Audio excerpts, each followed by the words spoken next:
Well, hello everyone. Dan Hurd with Dan Hurd Prospecting here. Welcome back to my channel. And if you're new, welcome.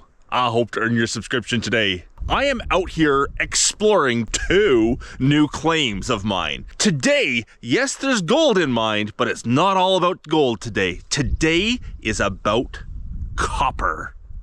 So wish me luck, and I hope you enjoy.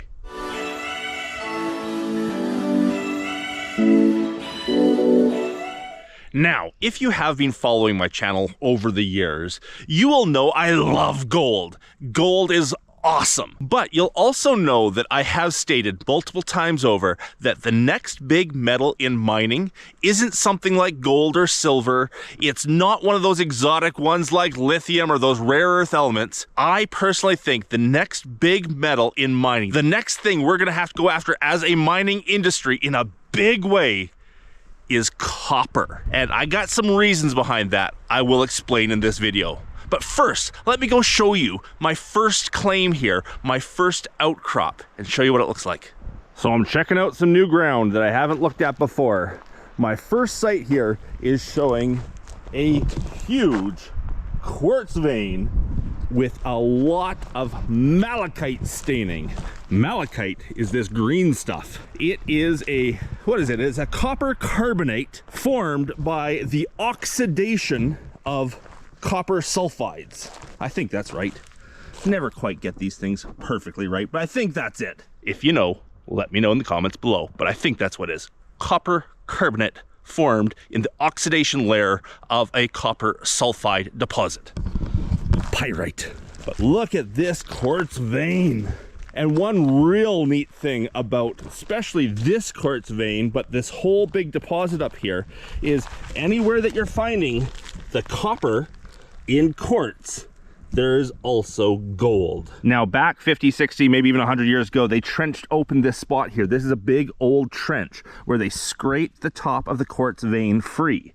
And the values at the time were not worth mining. But back that long ago, gold was going for like 30 bucks an ounce. And copper was dirt cheap. Nowadays, with gold up at almost $3,000 an ounce, Canadian of course, and copper is very expensive, these old deposits might be worth looking at again. Copper, iron, and hopefully gold. I think there's actually zinc and silver in here as well, a bit of galena for lead. But basically, this is a copper deposit that has a bit of gold tagging along. Now, this here is definitely a quartz, maybe a bit of a carbonate in there for sure. But the main copper deposit here is a massive pyroxene deposit with these quartz veins going through it. Look at that. That's kind of like a crystal of quartz there. Cool. Now, the grades in the quartz are very high. The grades in the pyroxene are quite low, although it is loaded in magnetite. There's a nice looking chunk of the vein right there. Can I focus? Ooh, focus. No, focus. There we go. Focused. Right in situ. This is in the bedrock.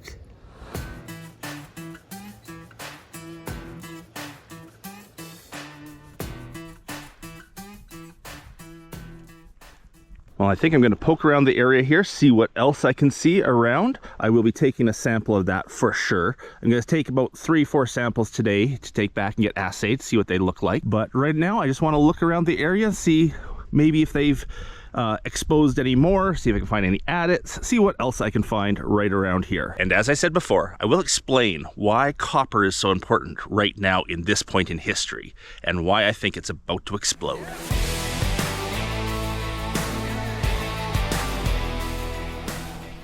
Here's a bunch of that pyroxene ore. This greenish gray rock is known as pyroxene. This is actually a pyroxene magnetite ore.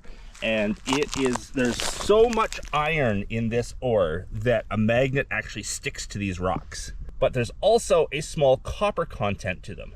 But there is a lot of this pyroxene ore up here. A whole lot. You see a little trench right there. Is that trench or is that an adit? Let's go around the bottom and have a look. Be very careful where you step around here. Woo-hoo-wee. So this is right in line with the vein for sure. You can see vein material just everywhere on the surface.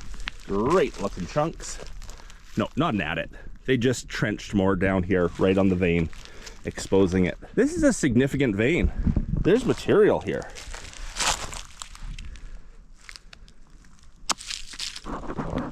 And they kept the trench going.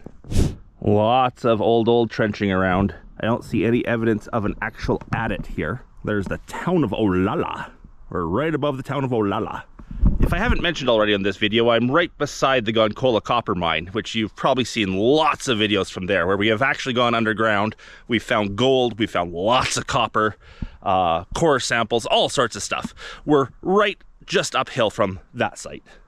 Walking around up here, I take it very slowly because I am totally in rattlesnake country. I want to give the rattlesnakes enough time to warn me if I start coming up on them.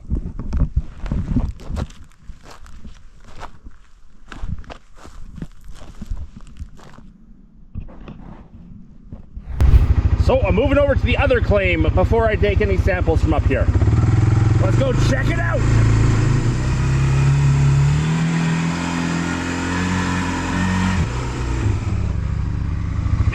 Big machine trench down there.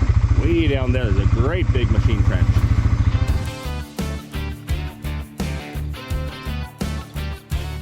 Well, I think I might be here. That being said, I'm not sure where here is. Definitely finding evidence of the old mine. A tub of water.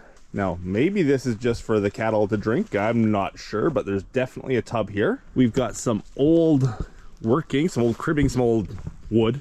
Creek coming down. This is the end of the road for sure. I see a cattle fence over there. I see what might be a trail leading up the hill. We might be at the spot. Let's go look around. There's definitely some sort of trail going up the hill. And the dirt here that makes up this trail is just 100% decomposed pyroxene. And I see flashing of mica all through it. And I saw a pyrite cube as well. So we're definitely on decomposed ore. Hopefully there's an adit right here somewhere. The research I did on this mine said that there was an adit here. I just have to find it. I've got a pan in the ATV with me. I might take a pan full of this stuff and just pan it out in that tub down there and see what it comes out as. This is really neat stuff. The ground is just absolutely green. I'm not sure if this camera's picking it up, but this pyroxene dirt basically, just absolute green. I see some machine disturbance up here, meaning that they pushed a road in or something. There's something up here that was done with something done with an excavator or a bulldozer or something. Let's go check out what it is. How they got a machine here, I don't know, but yep. Well, the road came to an end this direction. Let's go look the other way. I don't think it's a road. I think it's a trench. I think they cut a trench just to see if the pyroxene had any quartz veining going through it. Well, the trails take me to this awesome vantage point over top of the valley. It's beautiful up here. Well, I'm at such a beautiful spot. Let's talk a little bit about why I think copper is such a big thing in the mining industry right now, or is going to explode in the near future. Well, I'm getting old. I'm like 50 years old now. In the last 50 years, I have seen a lot of changes in society for sure. And one of the things that I've seen is how much things have gone wireless. Wireless means batteries. Batteries these days means lithium. But even though we have all these fancy technologies that use these fancy minerals and metals and everything, every single one of those things that's wireless, whether it be your phone, whether it be toys, whether it be your lawnmower, we won't even talk about the controversial one, any of those things that run off batteries also run off of copper wires. Copper bases to the batteries, copper everything. No matter what kind of technology you're using with fancy metals, you're having a copper base. Now that much copper needs to be provided, needs to be mined. And all of our big copper mines, and we have some massive ones out there, all of the big copper mines that we have in production have already worked through their really good ore bodies. And as they work through the good ore body at the center, they start moving out from it, getting lesser ore and lesser ore and lesser ore. And they're starting to mine some really low-grade ores at these big mines to maintain their copper output. So the big mines are still putting out just as much copper, but they're having to go through massive amounts of material to get that same amount of copper. And as they get lesser and lesser and lesser grades, we're eventually going to burn out those copper mines. And we've basically found all the big, easy copper deposits worldwide. We're mining them already. In order for us to actually get enough copper to supply our demand moving forward, we're gonna have to change the way we mine copper. And mining smaller deposits is going to definitely happen. I didn't even talk about the one big thing that is going to just completely collapse our copper supplies. And that's the US power grid. The US power grid is basically failing. We don't have enough transmission lines to get the electricity from where we're generating it to where it's needed. And we're seeing these brownouts, we're seeing these blackouts, we're seeing these great big collapses in our power grid. And that is because our infrastructure is old. In order for us to build new big transmission lines, yes, we're gonna start changing the materials they're made of, but we're gonna need huge amounts of copper. And yes, I know they've gone to some aluminum cables, they've gone to other technologies, but no matter what they do, in order for them to get power to the people, they're gonna use huge amounts of copper. And that's why I think copper is about to explode on the mining scene. It already is, really. And we are gonna need so much more in the future. We're gonna have to start mining these smaller copper deposits. Absolutely. Maybe someday we will actually figure out fission power and be able to produce our power where we live and not have to transmit it. But until then, we are stuck with generating where we can and getting the power to the people through copper wire. And before you start filling up the comment section with comments about electric vehicles, don't bother. We don't need it. Even if there weren't electric vehicles in the mix here using up power, everything I just said still stands true. Take electric vehicles out of the equation at all, and we're still gonna have a massive copper shortage very soon. The production graph doesn't even come close to the demand graph. Now I know this claim out here somewhere has an adit. I just can't find it. Gonna keep looking. I don't know why I want the adit so much. The pyroxene sands here are just amazing. They're neat in themselves. They're worth investigating by themselves. But of course I want to find the adit. Finding lots of chunky pyroxene here with lots of magnetite and biotite in it. Biotite is mica. Oh, this thing is so heavy. It is ridiculous how heavy this one little rock is. Glittery, glittery, glittery rocks. I like exploring. It's kind of my version of just going for a hike. I don't really like hiking just in general. I like hiking with a purpose. Exploring is a fun way to hike. No tailings dumps. Now, I don't actually know the numbers behind it, but I would assume overall value, overall profit, overall money, that there is far more money in big copper mines than there are in gold mines. The fact that we pull so much copper out of the ground means the revenue there is so much more, I think. I don't know that for a fact, but I would assume that is true. Strangely enough, the #1 mining operation out there for overall total value is sand and gravel. Sand and gravel produce more volume and value than any other mine out there. Very strange, but it's just the volumes that they go through. Not a very exciting mine, though, a gravel pit. Well, nothing that way either. Apparently I need to look at the maps better. I thought this road would just lead me right to the adit. Many of the adits up in this hill have been purposely collapsed in. They did a big reclamation program years ago and collapsed everything in. So that could be why I don't see it here. Look at the green in the little creek that's running here. That's not algae, that's pyroxene. Pyroxene sands. I should try panning some of that out and see if there's anything interesting in the pyroxene that's heavier than the pyroxene. I know there'll be lots of magnetite. Let's go do that. I've got a pan in the quad. Just gonna take some of this pyroxene that's just sitting right here on the road. Pyroxene sand. All right, let's see what this has in it. Looks like this tub was made for this purpose or something. I see lots of pyroxene sand in the bottom already, or maybe other people just doing what I'm doing now. But I'm assuming that this was from back when they had the mine up here, that this was their water source. Because there's a little spring coming out of the hill here, put a big tub here to collect the water. They had a water source for the mine. Now that was a long, long time ago. How about I assume that's what this is?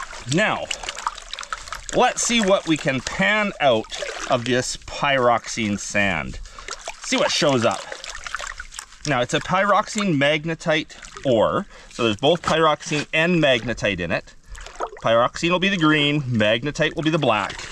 I doubt we'll see any gold. Now, over at the Ganola mine on the other side of the hill, we have panned out free-milled gold, but I doubt we'll find any in this just straight pyroxene sand. I hope we'll find pyrite crystals. That would be cool. I would like to see that. But I assume what we'll end up with is like a cup or more of black sand in the bottom as the magnetite washes out. Although I don't know how heavy magnetite is versus pyroxene. I know pyroxene is heavy, or the rocks feel heavy. Maybe that's just because of how much magnetite's in it. I don't know. I don't know if they're similar or not. Hey, look it up for me. Someone out there, somewhere out there, look it up for me and tell me. Leave a comment below. How heavy is pyroxene versus magnetite? Do they wash out differently? Do they stay the same? I don't really know. I would expect to start seeing black by now, so maybe they are the same and they're washing out of the pan together. But I thought the magnetite content to this stuff was way higher than what I'm seeing left in the pan. Well, there we are. Down at the end, let's see what it shows. Well, there is a black line forming behind the pyroxene, so magnetite is definitely heavier. Interesting. Let's get in there and have a look at that. So the magnetite is definitely heavier than the pyroxene. You can see the green pyroxene, the black magnetite. They do come out separate, but I have a feeling they're pretty close considering how they washed out separate. They washed out separate really close together. So I think they're going to be very similar in a weight. And look at this pyroxene sand that's washed back. It is just absolute green. Absolute green. Almost like the peridot. Not quite, it's not gemmy like the peridot, but it kind of has that same look to it. Very cool. Anyhow, that was interesting. Didn't give me any good results, but it gave me interesting results, and I'm glad I did it. Let's keep looking, see what else we find. So, even hard rock prospecting, bring yourself a gold pan. You never know when it'll come in handy. Gold pans, prospector's #1 tool. Well, your eyes are probably your #1 tool. Anyhow, maybe not #1 tool. It's a good tool to have prospecting. All right, I was really expecting that road to bring me into an adit that was just sitting right there. Because I don't see it, either they did collapse it in here somewhere so that people couldn't investigate inside, or maybe that road only came this way because of the spring that's right here.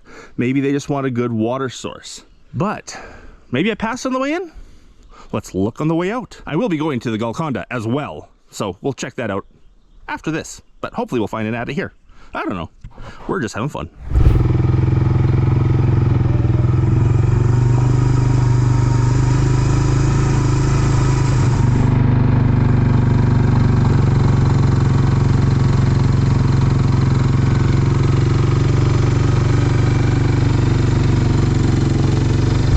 Now I'm back at that original showing, that great quartz seam with all that copper in it. Now before I actually go take a sample from there, I have to do a little bit of research on the site. There are a couple things up here we call crown grants. They're like old mining claims from way before the current system.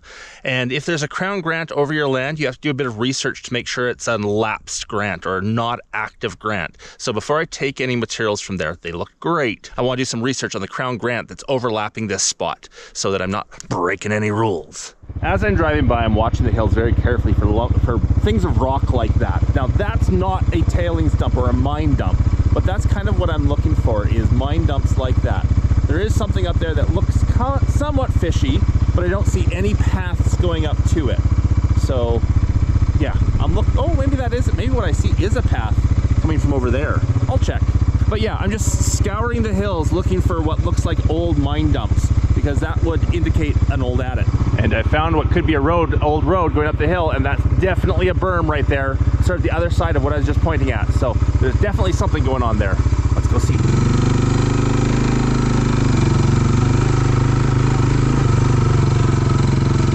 Just park and have a look. It's definitely a man-made something. It's a something. Ugh. It's a flat. It's a man-made flat. Well, I'll poke around a little bit.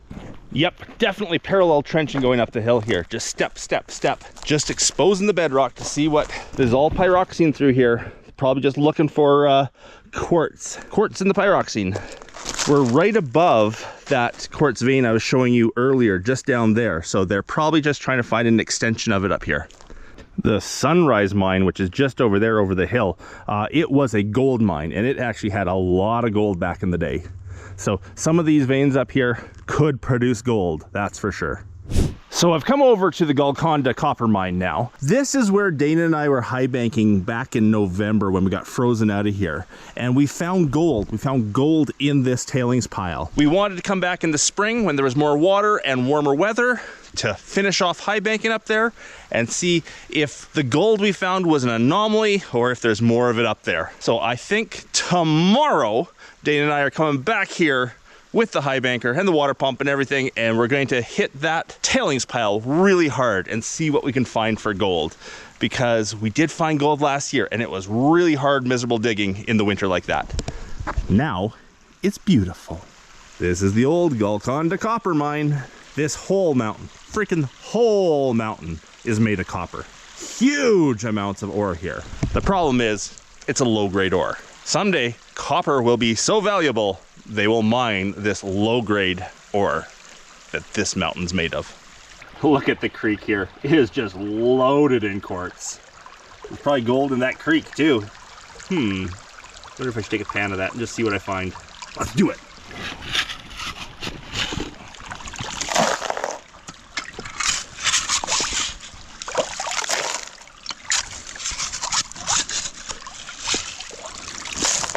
Just that tiny little bit. Let's see what it has in it. Here we go. Let's pan.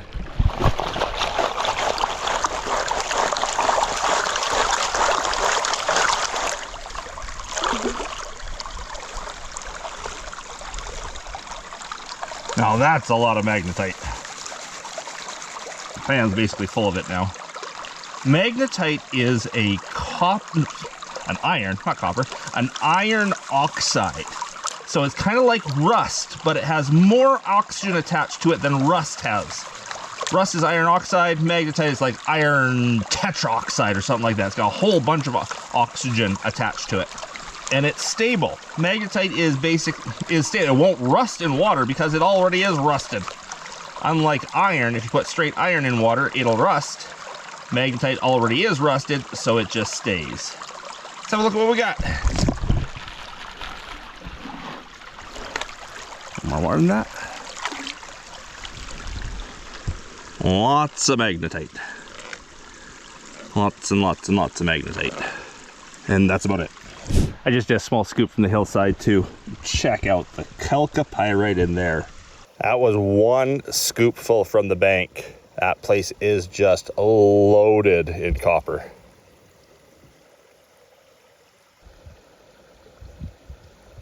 And there's a piece of the ore. That's what that copper pyrite's coming from. That ore right there. Someday that ore is gonna get mined. And tomorrow with the high banker, we'll be able to go through about 10,000 times that much ore, that much material. So we should be able to find some of the gold that's hiding with the copper. Hope you enjoyed the video of me exploring the new claims I picked up by the Golconda Copper Mine. If you did, please leave me that thumbs up. If I haven't earned your subscription yet, I hope I earned your subscription today. And a big thanks to everyone for watching. Hope you're all having a great day. Until the next one. Bye.